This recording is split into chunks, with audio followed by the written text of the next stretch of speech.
राधे कुंज बिहारी श्री हरिदास। परमा एकादशी व्रत कथा। अधिक लोंद मास, महाकृष्ण पक्ष। श्री युधिष्ठिर बोले कि हे जनार्दन, अब आप अधिक लोंद माह की कृष्ण पक्ष की एकादशी का नाम तथा उसके व्रत की विधि बतलाइए। श्री कृष्ण भगवान बोले कि हे राजन, इस एकादशी का नाम परमा है। इसके व्रत से समस्त पाप नष्ट होकर इस लोक में तथा परलोक में मुक्ति मिलती है।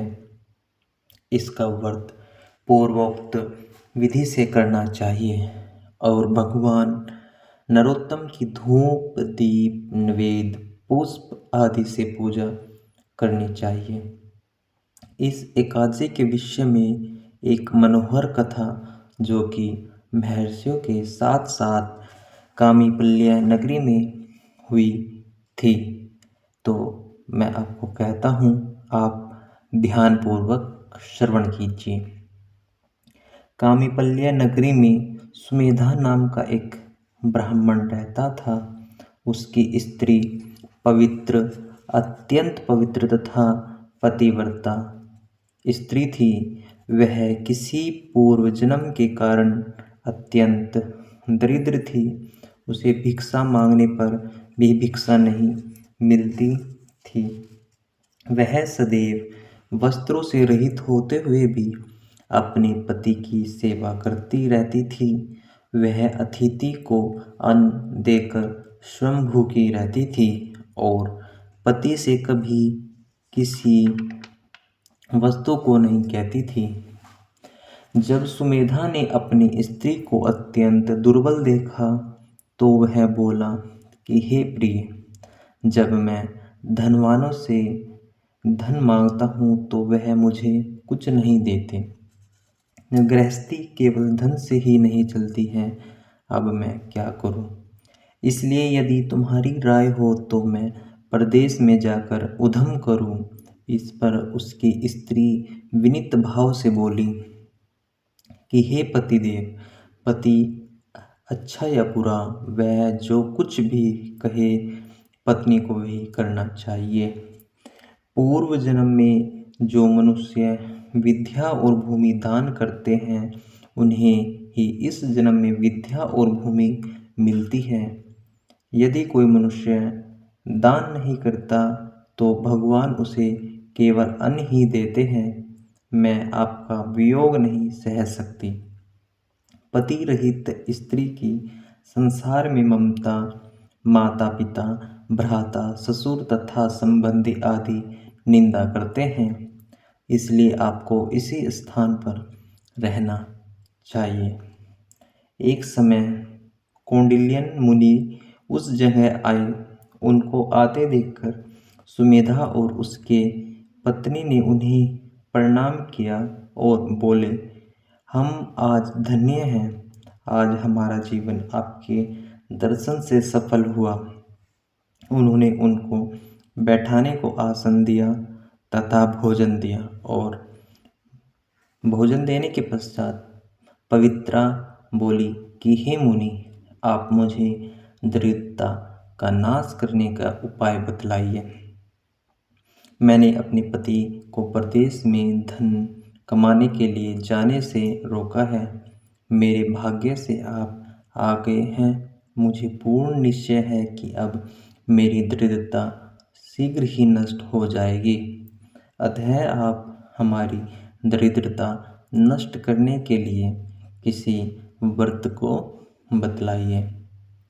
इस पर कौंडिल्य मुनि बोले कि मल मास की कृष्ण पक्ष की परमा एकादशी के व्रत से मनुष्य के समस्त पाप और दुख और दरिद्रता आदि नष्ट हो जाते हैं।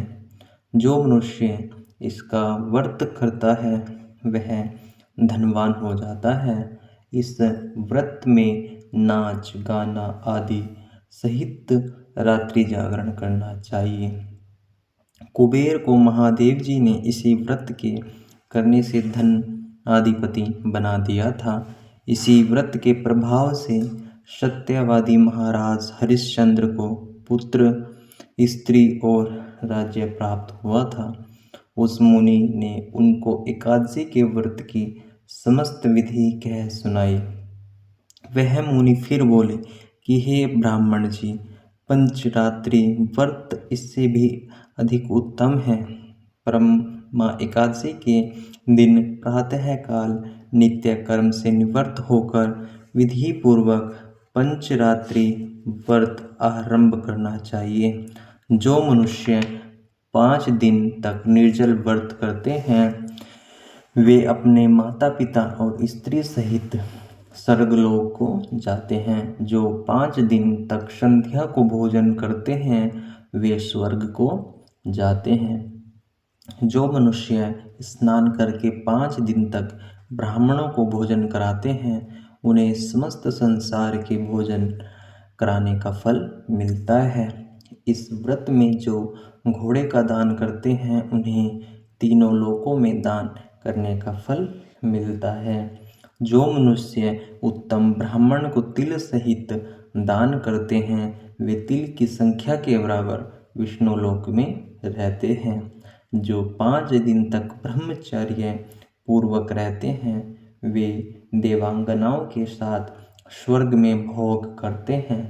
हे पवित्रे, तुम अपने पति के साथ इसी व्रत को करो, इससे तुम्हारी सिद्धि ही प्राप्त होगी और अंत में स्वर्ग को जाओगी। कौंडिल्य मुनि के कहे अनुसार उन्होंने परमा एकादशी का 5 दिन तक व्रत किया। व्रत समाप्त होने पर उसने देखा कि एक राजकुमार उनके सामने खड़ा है। राजकुमार ने उन्हें एक उत्तम घर जो कि सब वस्तुओं से सजा हुआ था रहने के लिए दिया। राजकुमार उनको एक ग्राम भी देकर अपने महल को चले गए। दोनों इस व्रत के प्रभाव से इस लोक में अनंत सुख भोग कर अंत में स्वर्गलोक को गए। श्री कृष्ण भगवान बोले कि हे राजन, जो मनुष्य परमा एकादशी का व्रत करता है उसे समस्त तीर्थों, दान आदि का फल मिलता है।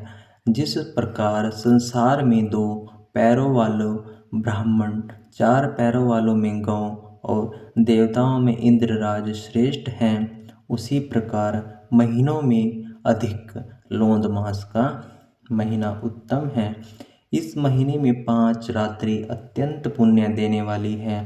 इस महीने की पद्मनी और परमा एकादशी भी श्रेष्ठ है। उनके व्रत से समस्त पाप अक्षय हो जाते हैं। दुर्लभ मनुष्य को एक रात व्रत जरूर करना चाहिए। जो मनुष्य अधिक मास स्नान तथा एकादशी व्रत नहीं करते उन्हें आत्मघात का पाप लगता है। यह मनुष्य योनि बड़े पुण्यों से मिलती है, इसलिए मनुष्य को एकादशी का व्रत अवश्य करना चाहिए। हे युधिष्ठिर, जो आपने मुझे पूछा था मैंने सो तुमसे बतला दिया। अब आप इसका व्रत भक्तिपूर्वक कीजिए। जो मनुष्य अधिक मास, लोंद मास की परमा एकादशी का व्रत करते हैं वे स्वर्ग लोक में जाकर इंद्र के समान सुखों को भोगते हुए तीनों लोकों में वंदनीय हो जाते हैं। बोल एकादशी माता की जय। बोल परमा एकादशी की जय। कथासार। जो मनुष्य ऋषि मुनियों का सम्मान करते हैं उन पर भगवान अवश्य ही अपनी कृपा करते हैं।